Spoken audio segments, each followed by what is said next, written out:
Who should own continuous improvement? I'm Greg Schenkel, President of Unique Training and Development and Frontline Leadership Systems, and today's episode's all about CI, or continuous improvement. Now, the question is, who should own it? And this might go for other departments and functions within your organization. So let me ask you a different question. Who owns your health? The doctor or you?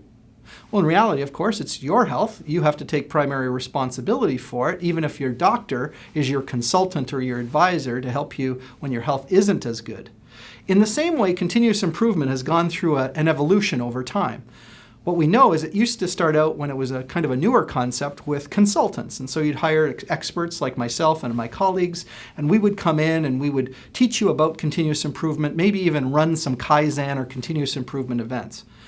As that went on, many companies said, hey, we need to build our own CI, or continuous improvement capability internally. So many companies have started hiring more engineers, and they hired people into continuous improvement. In fact, new jobs called Continuous Improvement Coordinator or Director of Continuous Improvement were created. And that's awesome because now you had more people inside the company who had those skill sets, and you didn't have to necessarily rely on outside experts. So what is the next evolution of continuous improvement? Well, I think it goes to the next level down, which is ideally continuous improvement shouldn't be owned by a department called continuous improvement, because continuous improvement is something that everyone has a role to play in it.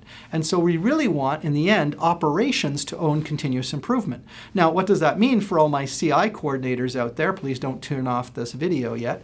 We want you to act as coaches and consultants internally to build the capability of other people. In fact, you could argue that your job is, well, you've heard the expression, you can either give a man a fish and he can feed himself for a day, or you can teach a man to fish and he can feed himself for a lifetime. But I think actually your role as a CI coordinator needs to evolve to teach a man to fish. Because if you get good at building disciples with continuous improvement in their mindset, the operation can extract multiples of what is possible. Because if only CI looks after continuous improvement, then what's going to happen is you're going to be limited to prioritizing only the biggest opportunities. You won't have time to do the smaller opportunities, but that's something that a frontline worker could work on, or their supervisor, to make improvements even at a smaller level. So, where should CI reside? In the end, it should reside with the people that make it happen, and those are in the operations, and that your role is really to advise, consult, and support them on that journey. Now, once you've figured out how to ingrain continuous improvement into your teams, you might decide that your leadership team also needs a bit of a software or thinking and behavior upgrade.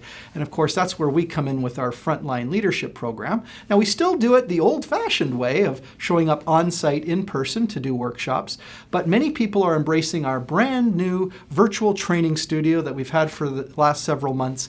And it allows us to do engaging training using our high-definition cameras over Zoom. People say it's nearly as engaging as the in-person training, surprisingly so. No matter how we can help you, of course, it starts with a conversation on our website at uniquedevelopment.com, or you can connect on one of the many social platforms. I hope you'll connect with me on LinkedIn, for example, where I share several discussion papers and white papers that can help you upgrade the quality of your leadership team.